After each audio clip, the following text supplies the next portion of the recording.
conquered red. You've mastered blue. You've triumphed over yellow. You've caught them all. And now you're ready for the next step. Welcome to the world of Pokémon Gold and Silver. Tons of new Pokémon, new adventures and worlds to explore, new badges to collect. So you've got to ask yourself, have you got what it takes? Pokémon Gold and Silver, rated E for everyone. Gotta catch 'em all. Hey guys, welcome back. Today's video is going to be all about Pokemon's second generation. If you haven't seen the first video, I highly recommend watching it, as I'll be talking about aspects of Generation 1 to compare to Generation 2. I'll have the video linked below for convenience, or if you want to watch them out of order, your call. Anyways, enough waffling. Let's get back into the world of Pokemon with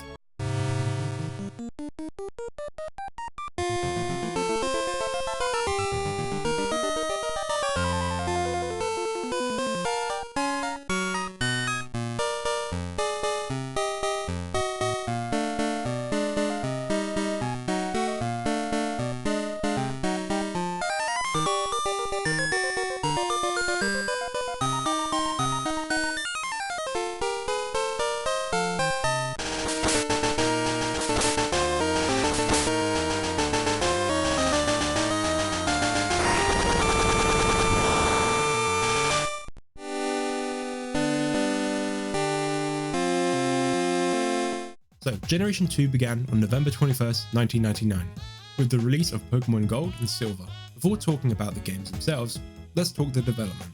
So, with the success of the first generation, a lot more pressure was put onto Pokemon to perform. So, straight after the release of Pokemon Red and Green in Japan, the sequels were greenlit, with Satoshi Tajiri returning to direct the games and Kensuke Mori as an artist. A man whom I didn't mention in the last episode was Junichi Masuda, who worked on the music in the previous games. He's now moved up to a designer role and in the future will play a bigger role in the franchise. For now, he acted more as a second in command for designing the game behind Tajiri. Development begun with the intention for the game to release in 1998. That didn't happen, but why? Well, development issues were worsened as Game Freak were being stretched too thin, as they were working on Pokemon Stadium and localizing the first generation games. This was quite a lot for the rather small team at Game Freak. So the games were pushed back and Yellow took its release slot. Shigeki Morimoto stated the reason for the hellish development of the games was due to the team only having 4 programmers, and the game was running into a few hiccups during development. One issue was the actual size of the game. So Red and Green were already quite chunky games. Gold and Silver wanted to take everything Red and Green had and then basically double it and give it to the next person. Now, the Game Boy cartridges only held a maximum of 8 megabytes. That's not a lot. And trying to fit all of Johto and the new content with Kanto and all the old content proved to be quite a challenge. How did they fix this? Well, the great Satoru Iwata, coming from HAL Laboratories, helped the team by developing brand new tools for compressing the Pokemon graphic code. So yeah, Iwata saved these games from having mass amounts of content axed, which, bravo. After this, the games would be complete, releasing in Japan on November 21st, 1999, then followed by Australia on October 13th, 2000, then North America on October 15th, 2000, and finally in Europe on April 6th, 2001. Pokemon Gold and Silver are built more like expansions to Red and Blue, not looking significantly different but adding a lot to the game. As mentioned, all previous content was in Gold and Silver, meaning all 151 Pokemon were coded into the game as well as having 100 new Pokemon. This brought the total of Pokemon to 251. These included brand new Pokemon, new evolved forms, and some new pre-evolution Pokemon from older Pokemon. All 8 Kanto gym leaders were in the game as well as 8 brand new Johto gym leaders.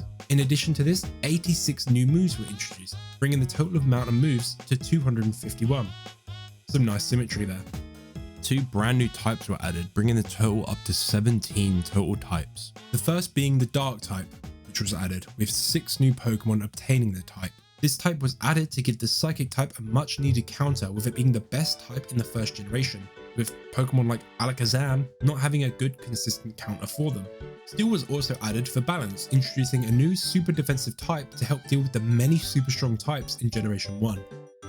With 6 Pokemon obtaining the type, 4 new and 2 old Pokemon obtaining the type. A new region of Johto with new areas to explore. Pokemon now had genders, which then tied into the daycare, allowing for Pokemon breeding. Pokemon's storage was now expanded and implemented the box system. 7 new Pokeballs with a new mechanic for crafting them was created with apricorns. Clock-based events were implemented, so certain days had different events which were available. The friendship value was introduced to all Pokemon and not just the Pikachu in yellow. Held items were now a thing. Pokerus was created for EV training, and roaming special Pokemon made their first appearance with the legendary beasts.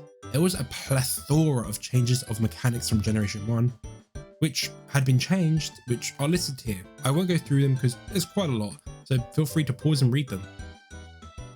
A key change was the addition of a new stat, bringing it up to 6. The special stat was now split into special attack and special defense. This helped to balance Pokemon with really high special stats like Gengar and Alakazam.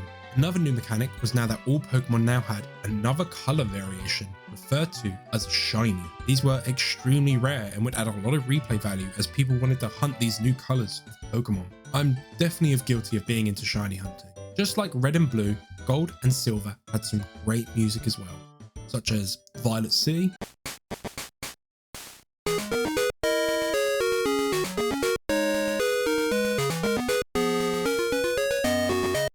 Azalea Town,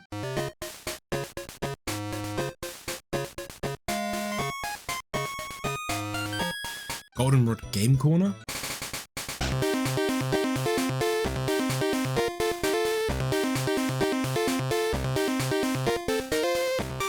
the Champions theme,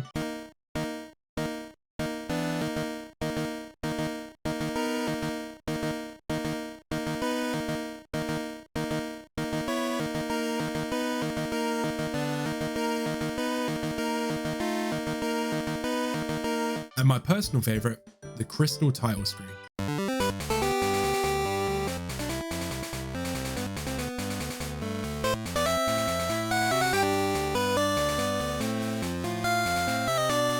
Pokemon Gold and Silver are really good games, expanding and fixing a lot of what Red and Blue did. This made the game more tactical with the introduction of new types and stats and held items. It was the perfect sequel to Red and Blue and what Pokemon needed, and critics liked them as well, with an average aggregate score and game rankings of 90 between the two, with IGN giving it a 10 out of 10.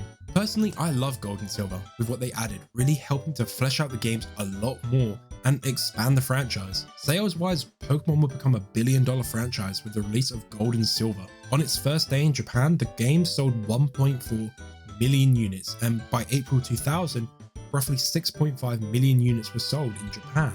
In the US, 1 million copies were pre-ordered 3 weeks before the release of the games. And on release, they sold 1.4 million copies in one day, becoming the fastest selling game ever, and in the following weeks sold 2.9 million copies. By 2010, the games had sold 23 million copies. Not outselling the first games, but still very impressive. After Gold and Silver, just like Generation 1, a third version was released, that being... Here it is, guys. Think you can unlock the mystery of the unknown? What do you think those strange markings mean? Just help me push. You can enter the world of Pokemon Crystal, the latest adventure from Johto with an all-new Pokédex. Pokemon Crystal, gotta catch 'em all.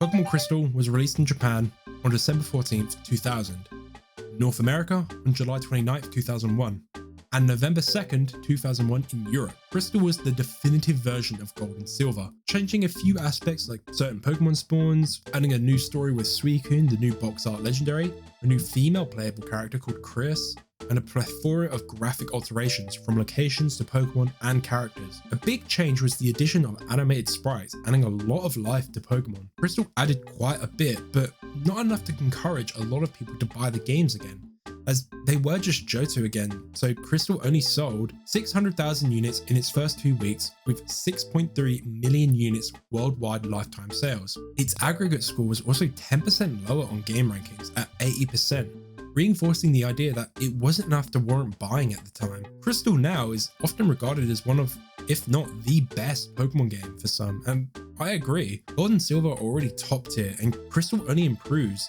it doesn't take away, easily having Crystal in the top 5 Pokemon games of all time. Right, now welcome back to Croc's top 5 Pokemon of their generation. This week it's time for Johto. Let's go. Number 5, Don Fan. Super fun design, fun Pokemon, and just cool. Number 4, Raikou. One of my favorite legendaries, and it just looks really cool. Number 3, Ampharos. Super solid Pokemon, really fun moveset, and great design. Number 2, Feraligatr. My second favorite starter ever, and just a straight up big guy. Number 1, Espeon. My third favorite Pokemon ever. A great design, type, and color scheme. Love it. Just like Generation 1, a handful of spin-off games were created. These being Pokemon Puzzle Challenge on the Game Boy Color, Pokemon Trading Card Game 2, The Invasion of Team GR for Game Boy Color, and Pokemon Stadium 2 for the N64. So not as much as Generation 1, but still all pretty good games that were all pretty good and worthwhile. Stadium 2 had all 251 Pokemon on an RPG in 3D, pretty fun for the time. The new trading card game had all cards released up to that point on it, and Puzzle Challenge was just a fun puzzle game. In addition to this, there was the Pokemon Mini, which was a small console with 10 different mini games on it. From puzzle games to racing games and adventure games, many of which were only released in Japan. Something I really think found its stride was the anime this generation, with It's a whole new world we live in. Pokemon Johto. The anime this generation had 3 seasons, being Pokemon The Johto Journeys, The Johto League Champions, and Pokemon Master Quest. I personally believe this is when the anime became what made it special, fixing a lot of the rough edges the first few seasons had, and becoming something truly special, only growing further. In addition to this, the TCG expanded further with 7 new sets of cards, being Neo Genesis, Neo Discovery, Neo Revelation, Neo Destiny, Expedition, Aqua Polis, and Skyridge. Another aspect greatly expanded was the movies, with 3 being released: Pokemon 3 the movie in 2000, Pokemon Forever in 2001, and Pokemon Heroes, the movie teasing the next generation with Latios and Latias appearing in 2002. The movies overall are alright. I like Forever a bit, but to be honest, I don't think the movies kind of work with the anime cast, as the short 20-minute anime episodes made the show fun and easy to digest. But movies, yeah, they do drag a bit sometimes, and boy do they keep coming in the future. In the last episode, I forgot to mention Pokemon the movie 2000, as I actually thought it released with Generation 2, but no, it came out a few months before Generation 2 released, so yeah, a bit more Generation 1 content there. Pokemon Adventures continued, with Pokemon Adventures Gold and Silver, moving away from the characters Red, Blue and Green and onto the characters Gold, Silver and Crystal. Still written by Kusaka and illustrated by Yamamoto. I'm not super familiar with the manga, but it seems like it was still enjoyed by many, not decreasing in the quality from the first gen's manga. External companies still wanted collaborations with toys, food, clothing and fast food collabs still running strong throughout this generation. However, something interesting happened during the second generation. The previous Pokemania in the West had started to decrease by 2000, with the franchise not doing as well as it did before. This would start to play a part in upcoming generations, as Pokemon would never reach the heights of its Gen 2 sales for many years, with each generation decreasing for the years to come. And on November 20th, 2002, Pokemon's second generation would come to a close. Overall, I really like Generation 2, as it's a generation I look back fondly on, with the games being really good and also the anime in my opinion hitting its stride. And on November 21st, 2002, Pokemon Generation 3 would begin. Hey, thanks for watching. If you enjoyed, make sure to like, and if you want to see more, subscribe. I plan on having Generation 3 out relatively soon, so keep posted. Again, thank you for watching. See you around. Crocodile.